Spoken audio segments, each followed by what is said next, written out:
Nothing contained in this podcast should be considered a substitute for professional medical advice. This content does not represent our respective employers and is purely the opinion of the podcast hosts. We are not your personal medical providers. Sorry, friends. So, if you have any questions or concerns or seeking advice, diagnosis, and or treatment, please seek individual, personalized advice from a healthcare provider in your area. We are not liable for any risks or issues associated with using or acting upon the information contained in this podcast. This is intended for educational and entertainment purposes only, so enjoy the ride. Welcome to Medical Media Mixer, the perfect cocktail. I'm Nicole Peniston, psychologist. And I'm Tara Prisco, physician assistant. All right, take two. We're doing a double recording today. Back again. Yep. What's back that one? Streets, back. I was like, there's a song. I knew it. There was a song.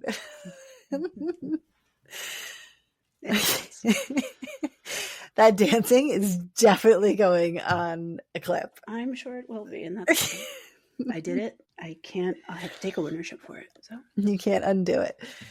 So Nicole and I before were discussing how we are going to go to Comic-Con New York this year. It's my first time. Yeah, it is my 15th time. So. Nicole is going to show me the ropes. So yes. I'm very excited by that. And Tara is going to take the leap and cosplay for her first year at Comic-Con, which that is very brave. I have to just jump right in. You know, I figured you guys are doing it. Why not? Yeah. Go for it. I'm excited. It'll be fun. It will be fun. I have no idea what to expect. It's fine. Expect a long day, a lot of walking, so make sure your shoes are comfortable. A lot of people watching, a lot of people asking to take your photo. Nice. And then we don't know who the guests are that day yet. They don't announce that for like a month or so, but maybe get to see some celebrities, maybe not. We'll see. Cool. Exciting. Yeah, it'll be fun. And then I find out next month if my panel got submitted. Oh, so you buy tickets now, but you don't even know. You don't know who's going to be there. You don't know what's going to happen, what day. It's chaos, but I've been doing this chaos for almost 15 years, like I said. That's pretty awesome. Yeah. The costuming reminds me of our old days of Halloween. Cosplay, yes. Okay, cosplay. Get it right. But we used to go into the city for Halloween and all dress on theme together and such and go to cafe. That one year I had that tragic injury. I don't remember. I don't know if you were there that year. No, I might not have been there. I was not there the roller skating year. It was the roller skating year. It was when we were a roller derby team, and yours truly fell and tore 5 muscles in her arm. And eventually, I didn't realize it then, fractured a vertebrae. So okay. Yeah. Were you on roller skates? Yes. I was roller skating down the street in Greenwich Village. We had just finished playing basketball on roller skates with people who were dressed up as a basketball team. And as I was skating, my wheel, these are like the 4-wheel roller skates, my back wheel got caught in a pothole. And I grabbed onto like one of those street blockades to catch myself, but I was going down too fast, and so I tore my muscles. Yeah. I can roller skate still. I actually went to a birthday party about a year ago with one of my kids' friends, had a roller rink, and I can still roller skate, but I'd be afraid to do it on like streets. There was a lot of alcohol involved, and I did not immediately go to the hospital, but we did by the end of that evening end up in the emergency room when my entire hand had swelled up to twice the size and was turning blue. Did you wait till you got back home, or you did it in the city? Yeah, we were in the city. I was with Crystal and with Patricia, and they were concerned. And I was like, no, I'm fine. Let's just go get a drink. They're like, you are not fine. So we did eventually leave, and then we went to a hospital in New Jersey. And then, yeah, so we had some adventures. Taking the train back in the morning because they don't run all night, so you have to stay up. And then we ran into one of our high school teachers on the train on the way home. Laura and I did. Our physics professor, who looked like Einstein, do you recall? Yeah. He was on the train in the morning, and we're still in costume. We're like, hey, Mr. LaRock. Yes. Oh, Mr. LaRocco. He was a sweet guy. But it's just hysterical. I went to Europe with him. Oh, yeah, you did on the French trip or whatever. Yeah. But it was just really funny, like so random. He was a cool guy. And I'm sure he definitely partook in the parade that evening and enjoyed himself. Do you remember I also got a ticket for drinking a beer? Yes, public drunkenness. No, it wasn't that. It was just having an open container. That's it. I mean, you were drunk, but no, it was literally just, I had a brown paper bag over a beer and like all this mayhem is going on in the city and I got a ticket, but I was able to, because they wanted you to appear. Yeah. And I was like, I'm not going in the city for this. My mother, who worked for a judge, called and be like, I'm calling from Judge so-and-so's quarters. Can we just pay the fine? And they let us do that. Yeah. Wasn't that the evening we were walking down the street? I don't remember. Was that our Alice in Wonderland theme year? Yes, I was Alice, and yes. we met Clark Kent. Yes, I was going to say we were walking down the street. So I was the Mad Hatter. Crystal was the Queen of Hearts, right? Was Laura the rabbit? She was there. I don't remember what she was. Laura was a gold digger, wasn't she? Or was that a different year? She was a gold digger one year. But anyway, we're walking down the street and these people on this balcony are like, Alice in Wonderland, come up here. And so we got to go to some random people's Halloween party and they were very nice. Yes. They were very welcoming, very nice. We felt very safe. It was just so random. And I guess that's the stuff that happens when you're young and reckless. I know. And it's all the things I'm going to tell my children not to do. Do not go into strange people's apartments and do not walk around the streets of New York intoxicated. In your defense, you did not go alone. You were among friends. We had a gaggle of people who all looked out for each other. That's true. We all looked out for each other. It wasn't always as smooth and easy as that, but we all looked out for each other. Yeah, it was fun. It was definitely fun. I'm definitely not that interesting anymore. Until this year at Comic-Con, because guess what? They serve alcohol at Comic-Con. Do they really? They do. They have bars. Oh, wow. That sounds overwhelming. It is going to be overwhelming. I need you to mentally prepare for several months. And I'm not just saying that. Literally on Saturday, there's probably going to be at least 20,000 people there. It's very crowded. Okay with crowds. As long as we don't lose each other, I'm cool. No, that's pretty... We have cell phones. Yeah. And I'm not like the person who's going to be like, I need to see this. I'm just going to follow and be like, sure. Let's go wherever. And honestly, 90% of what we do is like just walking around and people watching, like checking out other people's costumes, letting people check out our costumes. So a lot of it is just kind of like hanging out. Yeah. Okay. It'll be exciting. fun. There will be pictures. There will be. And it is the weekend of my birthday as well. Because maybe we'll have to do something special at Comic-Con for your birthday. Oh, God. Yeah. Your birthday cake or something. Yeah. Exciting. So other than our exciting lives, what business do we have for today? We have our business is kind of a downer after that conversation. Oh, no. But I'll get into it. So my drink, I'm going to tell you what the ingredients are before I tell you the name of it, because it's a little bit of a spoiler. I haven't been as creative with my drink name choices lately, but yeah. So this recipe was in parts, which was not helpful at all. So I decided, because I just had a drink prior and that it is a Wednesday night and I have to work tomorrow. I don't have off for Juneteenth. No, my husband has off. We have off Juneteenth,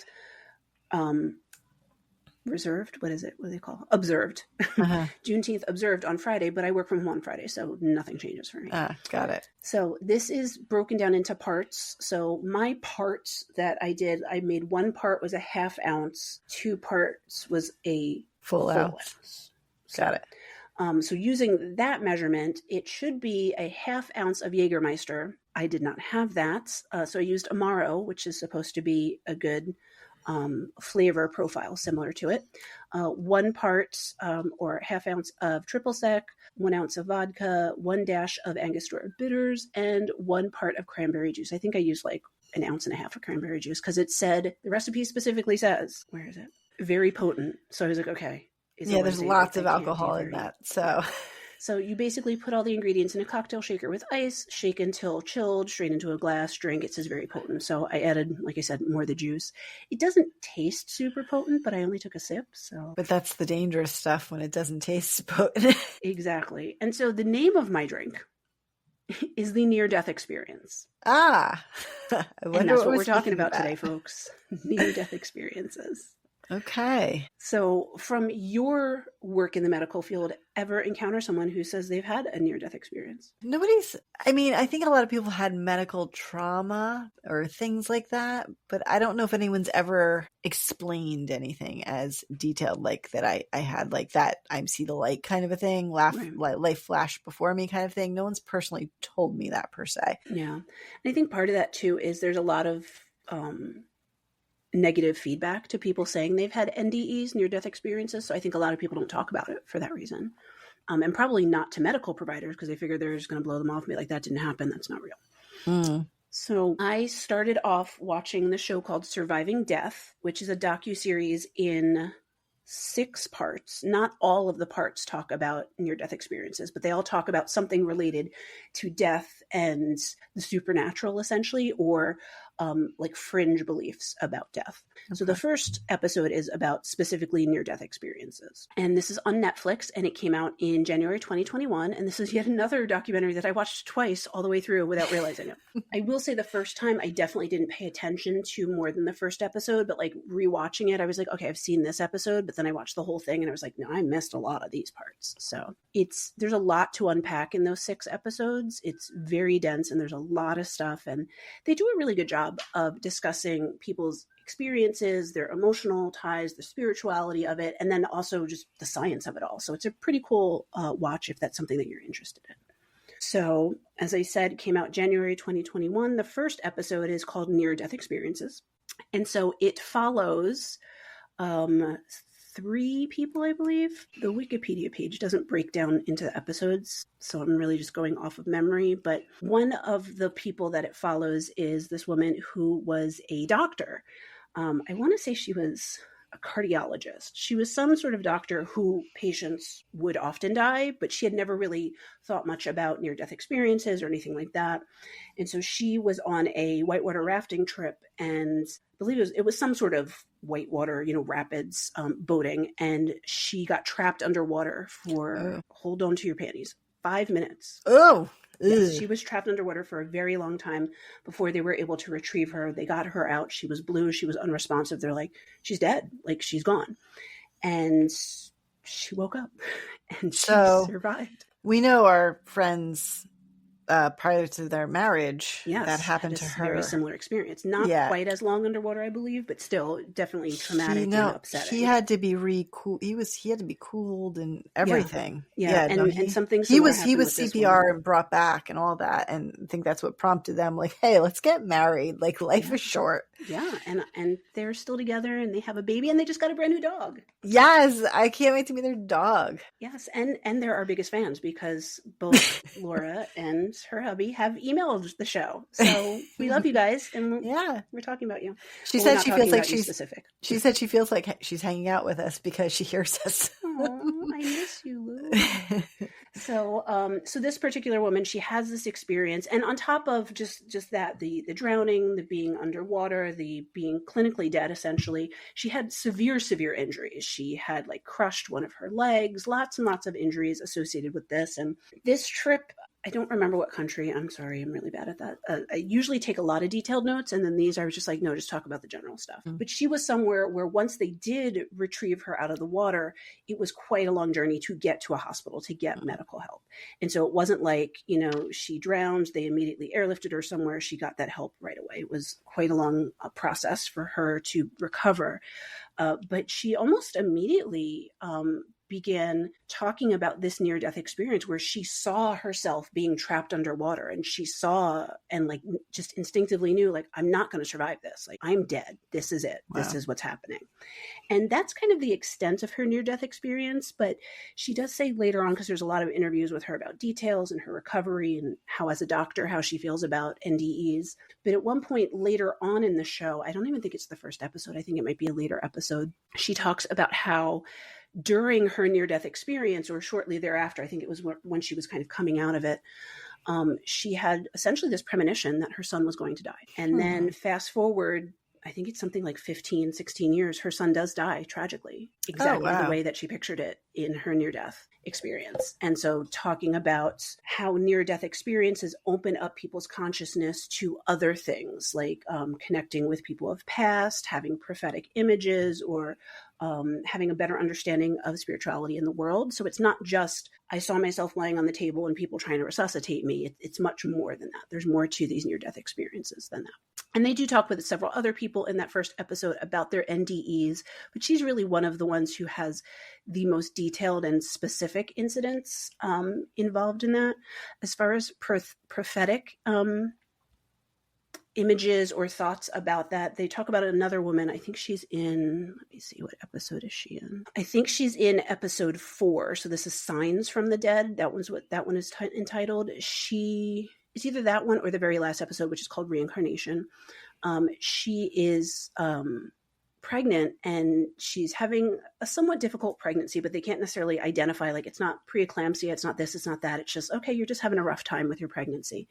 And she has these images that she's going to die in labor. And then she literally almost dies in labor. And so it's like kind of finding out how we can get medical professionals to connect to what these people are saying and take them seriously, but still balancing, like, hey, sometimes people say crazy things or believe things that we don't necessarily believe in, or and trying to suss out what is real and what is not. So to start off, we should talk about what a near-death experience is. So you kind of already talked a little bit about it. What do you think a near-death experience is? Yeah, I think it's that either the things you hear about, I guess, go into the light, life flashes before me, or that out of body, seeing yourself like from above. That's kind of what I think about it. Yeah.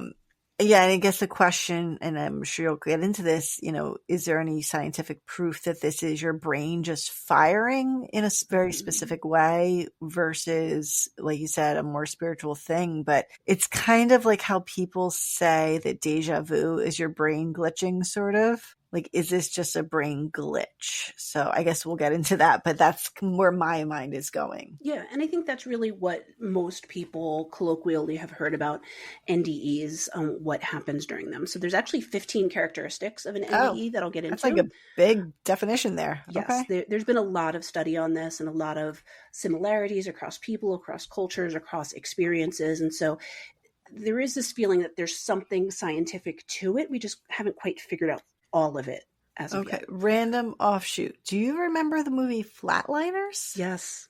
Isn't that what they were trying to induce, essentially? They were trying to induce, I think it was more, the point of it was they were trying to die and then bring someone back. Yeah. It was seeing how far into death someone could be before they could be brought back. Yeah, but so a little bit more complicated. Yeah, it's a very long time ago. They remade that movie recently. I'd say in the last 10 years they remade it. Okay.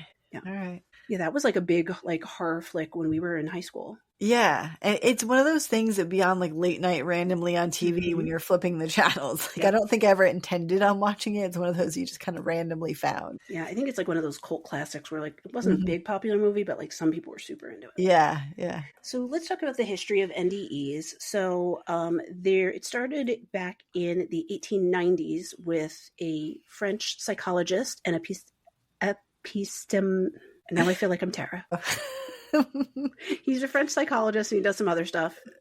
And he coins the French term expérience de mort imminente. Okay. No, imminente, that sounded way too Spanish, but you know what I'm saying. Imminent. So basically the experience of imminent death. Okay. And that was a result of discussions with philosophers and other psychologists regarding climbers' experiences of having this kind of full view of their life when they were falling from a certain height. So this was specific to that population. People who were mountain climbers would fall and then survive the fall. And then they would talk about having this experience during the course of their fall. I could feel my heart dropping.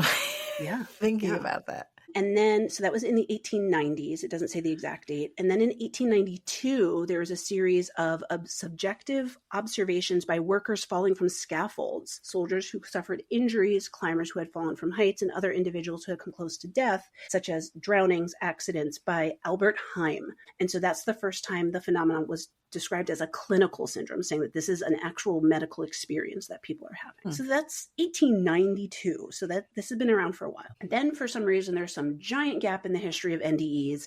And it's not until 1968 that Celia Green published an analysis of 400 firsthand accounts of out-of-body experiences in an attempt to provide a taxonomy of such experiences, like hallucinations, perceptual experiences, things like that.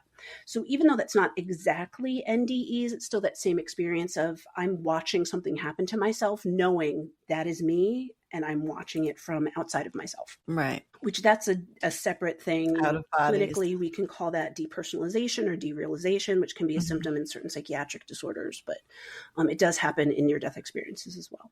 And then in 1969, Swiss-American psychiatrist and pioneer in near-death studies, Elizabeth Kubler-Ross, Do you know Oh, her I know name for that some name. reason? Yes, I do. Why I do you don't know her know. name? I don't know, but I know her name. She coined the stages of grief. Ah, Yes. So she's gotcha. done a lot of research on death, near-death Death, yeah. experiences, all of that stuff. And so she wrote a book called On Death and Dying, What the Dying Have to Teach Doctors, Clergy, and Their Own Families. And Yes. that's like a big book in the field about how to deal with end-of-life terms for people. Yes. But the specific term near-death experience wasn't coined until 1972 by John Lilly, and then it was popularized in 1975 by Raymond Moody, who's a psychiatrist, who was using it as an umbrella term for out-of-body experiences.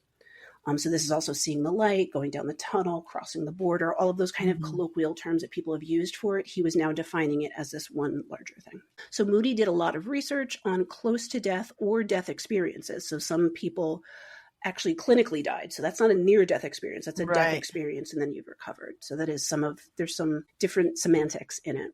But he found that there are 15 commonalities in every near-death experience. Wow. So 9 of the 15 elements pertain to the experience itself. So in the experience itself, someone finds it challenging to express the experience in their own words to others. But they learn either from people who were there or doctors that they did clinically die. And they described that the pain that they had is in that situation is replaced by pleasant sensations or feelings of peace, calmness. They hear a noise or unearthly music that's usually calming, pleasant, traveling through a dark tunnel, finding oneself outside of their body, meeting other people who have already passed, or meeting with a being made of light, getting a panoramic view of one's life. So like you said, kind of going through all of these experiences in your life all at once, kind of seeing it all together. Arriving at a boundary, a frontier, or a point of no return where it's like you got to make a choice. You go forward or you go back. Wow. And then because all of these people have survived, returning to one's body and their earthly life and having that understanding that they weren't there and they had the choice not to be there, or they had the opportunity not to be there. Because that thing about choice comes up in the documentary several times about people feeling like they didn't have a choice, that they wanted to stay with their loved ones who have passed, or they wanted to see what was beyond that border, and something either pulled them back or someone told them, now's not your time, you have to go back. So then the other 4 areas, because that was 11, is that these happen after the experience, trying to share that experience with someone else, trying to justify it, explain it to someone, how it impacts their whole life thereafter. A lot of these people have huge life changes in career, in spirituality, and understanding. Changing their view on death. So most people who have had these NDEs are now no longer afraid of death or worried about it. And sometimes people almost yearn for it, not in a suicidal way, like I want to end it, but just like when my time comes, it's going to be like what I want, what I need. And then a corroboration of the experience. So looking for other people who have had the same experience and can validate it. And then, so not every NDE has all of those steps, but that's kind of a commonality. If we're looking at, all of these people have had it, those same descriptions are very similar. And then, so in 1980, Kenneth Ring subdivided NDE into a continuum using those same elements. And so he said that it basically is broken down into these 5 areas. Someone is at peace, they have a separation from their body, they enter darkness, they see light, and then they enter another realm through that light. And then the final stage is them returning back to their body. So there's some commonalities among near-death experiences, even though researchers vary on how they define it. When people are talking about, yes, I've had one, these are the things they say. So 22% of people have had an NDE. It was during general anesthesia. Oh. And let's see. So I'm just going to read like some of like the interesting talking points about it. 50% of the people have an awareness that they've already died. When they're having this experience. 56% of people have that feeling of peace, well-being, painlessness, bliss, euphoria, other positive emotions, and get an intense sense of unconditional love and acceptance and a removal from the world. 24% of people have an out-of-body experience during that, so they're observing medical professionals trying to resuscitate them or seeing, their body trapped somewhere. 31% of those people have that tunnel experience of moving up or through a passageway or a staircase. rapid or feeling rapid movement toward or sudden immersion in light, like seeing beings dressed in white, seeing beings made of light who can communicate telepathically. Right. So I think that's really interesting because a lot of these people are saying, oh, I saw my dad who passed, 25 years ago, or I saw my great grandmother who I only met once when I was 5. Like seeing these people, and they say they're having these conversations with these people, but their mouths aren't moving. It's just an understanding, a feeling, a sense of what this person is communicating to them. This makes me think that people who've experienced this and then explained it is maybe just going back culturally to the beginning of humans is how sort of we got our description of the afterlife, right? People coming back saying, this is what I saw. That's the same kind of framework. The light, the people, everyone you know, that seems to be where we would have gathered that information, I guess. Yeah. And I think that's a really good point too, that culturally everybody comes from a different culture or different society that may have certain beliefs and ideas passed down about this, but these are things that have been international. So this is crossing cultures, transcending, and it's more of a human experience. Maybe people are describing it in different words or different cultural terms, but they're all describing the same thing. And I find that fascinating because then it makes me wonder one of two things. Is it just the way the body responds to these traumatic issues? Or is this something truly real that all of us will experience at some point, but some people get that opportunity to share that with us? Right. Is that what death actually is like? Right. Yeah. Now, this is a funny offshoot. Alien abduction experience kind of has a lot of the same features. And that is a whole nother episode, girl. I was hoping that we'd get to something like that. Yeah. So, and I will say one thing that struck me, because I was thinking that when I was watching this documentary both times, was that with every one of these NDEs, it is an overwhelming experience of peace, of calmness, of acceptance. And you don't necessarily get that from these alien abductions. True. Usually there's some sort of fear in there, it's more fear, probing trauma, my organs. Terror, violation, that kind of thing. Yeah, but true. There are a lot of similarities. You're right. Yeah. So then there's a lot more research on NDEs. I'm just kind of covering, like, now in 2022, they've identified 51 aspects of it. I'm not going to go through all 51. Oh, wow. But then there's been a lot of research looking into it. So there is a person named Bruce Grayson who's done a lot of research on the characteristics and experiences of NDEs, and he developed a rating scale, the Roche rating scale model, which is basically rating these symptoms, these experiences, based on a scale to say, how deep the NDE is, or how subtle or how profound.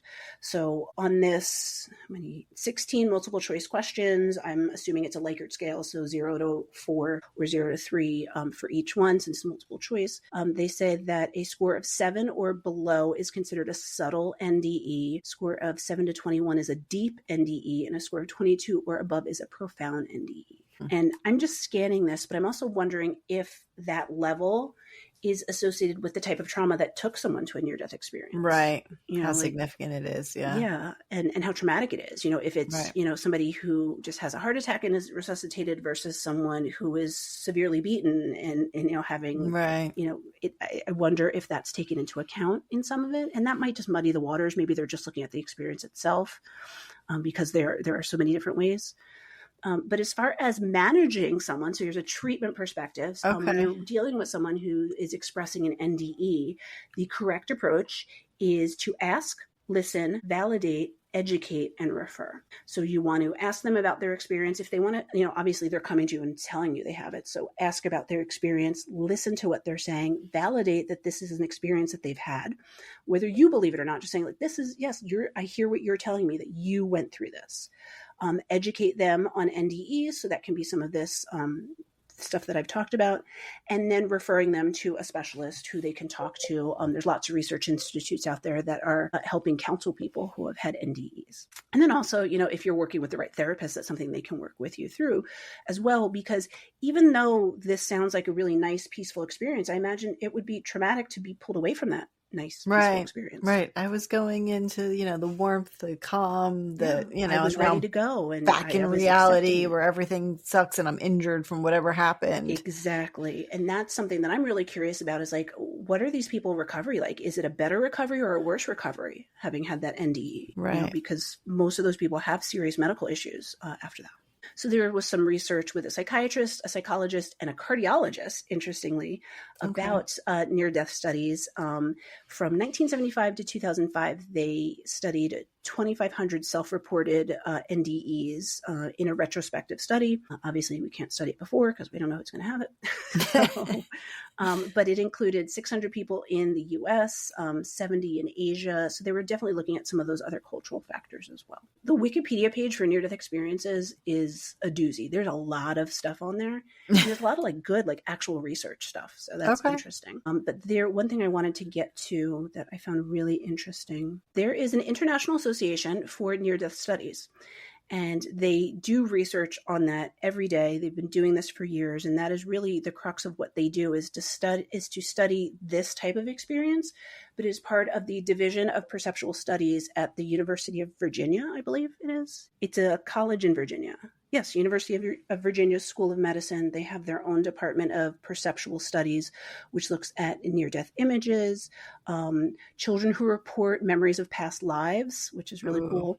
That's another thing you need to cover. Creepy that kids. is. There's a whole lot of stuff about. There's actually one of the other episodes of this talks a lot about that, about young children reporting past lives and with accuracy, with stunning accuracy. And then they also look at, sorry, I clicked and lost my tab. Here we go. Altered states of consciousness. So that's a whole different psychological thing I can talk about. Altered states of consciousness. It's not just when you're high. There's other ways you can have altered states of consciousness. So this area at the University of Virginia, they do a lot of study, and they've been in action for quite some time. And they're really like the leaders in the field. They've had a lot of research studies out there. They're doing a lot of really good, legitimate scientific work in this field. So it's pretty interesting because for so long, I think a lot of people debunked it. And so now they're actually looking into it and saying, what is this all about? There's also the IANDS.org. I wish I could tell you what the IANDS stands for, but they do specifically study near-death experiences. And so it's both research, but also they have communities for people to go and to meet other people who have had NDEs, to do research, to educate others, to support the cause, to continue it. They have conferences every year. So the link to that will be in the show notes, but they are really doing amazing research as well. And actually, I was just going to tell you before when you were talking about other podcasts, I did find a podcast that I would really love to collaborate with. Okay. But it is by the amazing Mayim Bialik, actress. Oh, yes. Awesome. She has a great podcast, and she actually interviewed someone from the INDS only 2 weeks ago. Oh, okay. I've listened to hers back a while ago, and then I put it back in my library to go and listen to a few episodes. She does a lot. Her podcast, if anyone is interested, is called Mayim Bialik's Breakdown, MBB.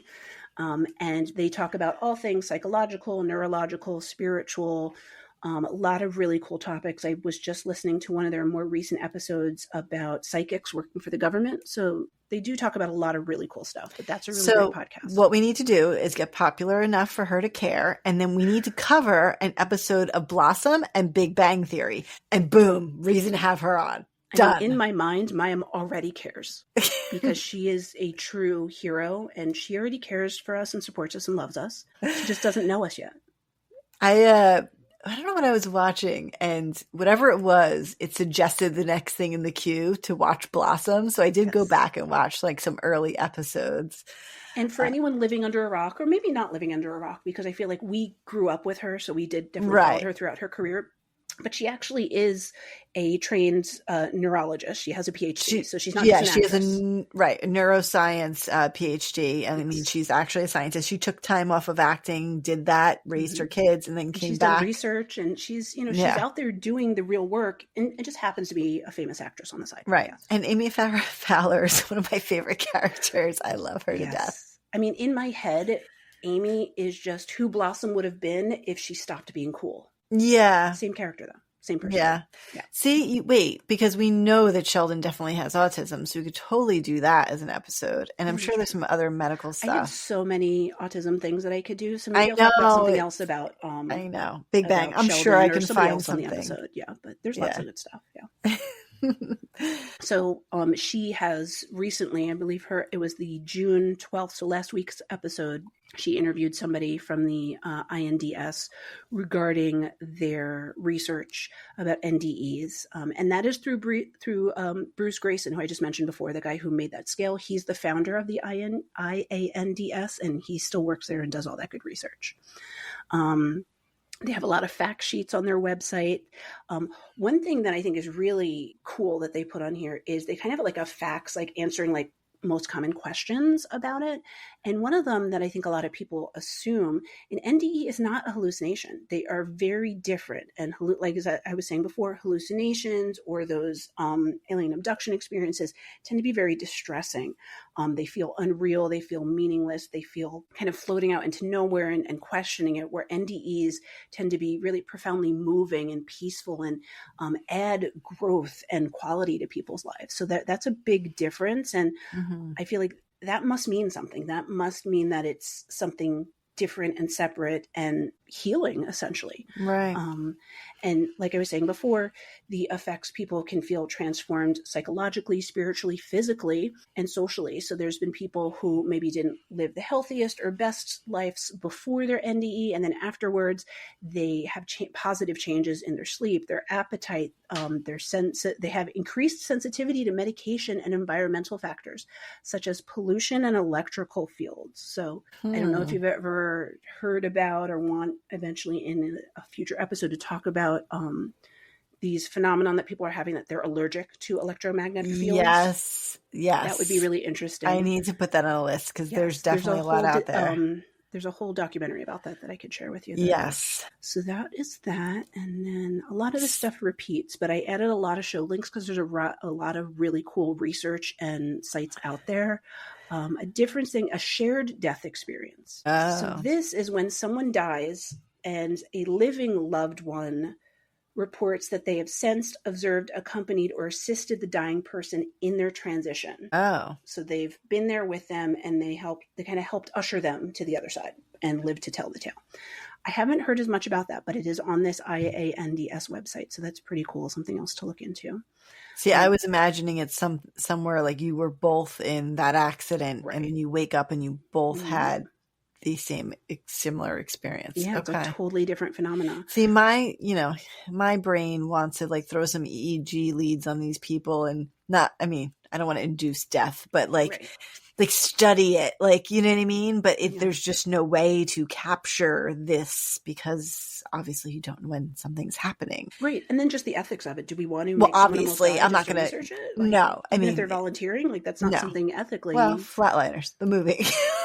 Yeah, let's go back there. You know, no, obviously it doesn't have a good ending. So yeah, obviously not. But it's something you just can't grasp. The mind is something in these experiences you just can't like put your hands on it. I think too, maybe it's something a lot of people don't want to put their hands on because like there's lots of things that people don't like to talk about, you know, taxes, religion, death. Those are things that people kind of avoid. And I think it's because having to face our own mortality and understand that we're going to die someday. And what does that mean for us? Is it going to be painful? Is it going to be scary? And so I think that's why so many people can't talk about their NDEs, because just this negative feeling about death that a lot of people have and coming to terms with it. But there's some other cool things that they're studying at the IANDS. One is terminal lucidity. So, and I've heard about this before in people who are end of life, in hospice or things like that, where it's an end of life experience where you have the sudden return of mental clarity right before death. And you just understand things and you let go of all the stressors, and maybe you even gain new talents and can do things where you weren't able to do that a day or a month or something ago. So they study that. They also look at past life memories. Like I said, maybe I can do another episode on that. After death communication. So that's getting messages from people who have passed on. Typically that is related to someone who's had an NDE, and then now that's opened up this ability for them. And then deathbed visions, which that's when someone is going to die or is in the process of dying, where they start seeing people who've passed before who are welcoming them to come over. So there's a lot of really cool research out there going on. And, for a long time, this all falls under the realm of parapsychology. And for a very long time, it was considered a pseudoscience. But I think there's a lot of people like University of Virginia, the IANDS, that are trying to get rid of that pseudo part of it and say, like, this is a scientific study. We don't necessarily know the answers to everything, but I look at it this way. We don't know every single thing about how the human brain works, but we don't call neurology a pseudoscience. Right. True. We don't call psychology a pseudoscience, but it was for a while. It was considered a pseudoscience. So, maybe we can change the discussion around those things. So that's all I got for you as far as near-death experiences. Interesting. So have you ever met a person or a patient who has said they had one? I have. I had a patient actually not that long ago. I want to say maybe 2 or 3 months ago. And it was really funny because during my intake, I do a full biopsychosocial. So I ask all about health issues, injuries, accidents, things like that. And I had somebody just random say like, oh yeah, I had an NDE. And I was just like, you had a near-death experience. He's like, oh, you know what NDE means? And I'm just like, oh, yeah, it's not rocket science, but yeah. And then he didn't want to talk about it. So I didn't push, and it was not relevant to what we were doing. But I was just like, wow, I really want to know more about it. Yeah. But this person did have, what I do know is that they had been under anesthesia, having surgery, and there was an accident during the surgery, and they started bleeding out, and they essentially died on the table, and then got dressed and had a blood transfusion, and was revived. And this was a very basic surgery. I feel like it was like a shoulder surgery or something very minimal that it should not have happened. And they actually had 2 NDEs, which in a short time frame. And when I was looking at some of that research, it says that that's actually common too. So, and I think it depends on like the trauma that someone's gone under, but essentially this particular person, then they were in recovery and they had been given some medication that they had a really negative reaction to, and their heart stopped and they had to be revived, and it was a whole thing. So I can imagine if someone's really in a serious state of physical trauma, how you might have more than one NDE if you're not getting the appropriate care right away. Wow. Yeah. That's a little freaky. Yeah. And then there was something else that came up. I think it was in the first episode of that documentary about how once someone has an NDE, for some reason, they seem to be prone to have them in the future. So I don't know if it's like you've opened up that door so now it's easier to cross. Yeah, I know. Like, do you die a lot? But I think it's just more, I think the idea was more of like, once you've crossed that barrier, now you're more open to things from the other side, whatever that means. And so you may have more of these unusual experiences after that. Okay. I think this is like a subject area that maybe we could explore more, sort of what you would say the parapsychology end of things, because there's a lot in parapsychology. Yeah. Ghosts is in parapsychology. Right. Psychics, yeah. Ghosts, psychics, mediums, aliens, all the stuff. Yeah. There's definitely a lot to talk about, and there's tons and tons of media out there on all that stuff. So there's actually a really good documentary I'm thinking of covering about, I believe, I don't want to misquote, I feel like it is one of the most well-documented alien abductions that happened in Manhattan, in the middle of the city. Okay. Yeah, craziness. In the 70s. So all these things happened in the 70s. I feel like that was a big time. Everybody was high and everybody was connected. Yeah, everyone's on drugs. Well, now that this stuff is becoming more legal and acceptable, maybe we'll all have all these fun experiences now. Who knows? Oh my goodness. But yes, all right. I will put some of that stuff on the list future episodes. I do have another psychedelic episode planned, but it's quite a ways out. I didn't want to do too many back to back after the frog licking. The frog licking. Always fun with frog licking. Yeah, we have... No licking frogs. Did you learn nothing from that episode? Well, I mean, if it's the right frog and the right dose. No, you should not be licking any frogs. Leave those poor frogs alone. They are fine. I am not. I used to catch frogs when I was a kid, but I never licked them? No. I did not. So keep it that way. I would keep them in a box, and then they would look lethargic, and I'd be like, we'll go back out. I'm sorry. Like a shoebox. A shoebox with water and grass and bugs. That is not their natural habitat. Close enough. I was experimenting as a child. Did I tell you about the microscope kit I used to have as a kid? It was like Fisher Price microscope and like the little plastic slides. I think I had that too. And I used to catch the ants, and then you'd have to smush them on the slide. So what I'm hearing is that you have a history of animal abuse. No. Only thing I killed was ants. I don't even kill spiders. I save them and I take them outside back at where they belong. So I do not kill animals. Just ants when I was a kid, because I was curious to look at them under the microscope. I feel like that's worse. Scientific brain, okay? I was learning. Okay, if you say so. They didn't have the pre-made slides. Now my kids got one, when they were little. They had the pre-made little, slides. Mm-hmm. So whatever you say. All right. So listen to all of the episodes in our catalog. Don't just listen to this one. Follow us on our socials. Don't just listen to the cannibalism one. Definitely listen to the cannibalism one and interact on TikTok. Maybe we'll finally go viral and people will know who we are. So go comment on that one and comment on the same post on Instagram. I put a poll, but nobody answered the poll. Would you or would you not try? I don't think people like polls. You've tried polls at least 3 times and we're not getting any responses. I don't know. But listen to us, follow us on our socials. TikTok, Instagram is where we're and Facebook, we're the most active. I find that YouTube, nobody watches, so I'm not consistently posting on there as often because it's like low feedback. Okay. And tell a friend and email us. medicalmediamixer@gmail.com. You got it. Nicole's waiting. I'm waiting. With bated breath. Although we've had some emails, business-related emails. We're getting there. All right. And we finally made 1,000 downloads. We did. We had like a big jump all of a sudden. It was just less than 6 months to get that. Nicole's doing the victory dance over there. So now we need to just get to 1,000 a month instead of 1,000 in 5.5 months. Look, it's a work in progress. We're all a work in progress. That I know. Wait, we're all, what did you say our t-shirt should say? The perfect cocktail. We're all, you see, I did an episode. We're all aspiring to be the perfect cocktail, something like that. It was good. We have to go back and listen. Somebody email us. What did we say on that episode? That should be a quote for our shirt. Thank goodness we recorded it. I barely know what I said 5 minutes ago. So thank you for listening to Medical Media Mixer. The perfect cocktail. Cheers. Cheers.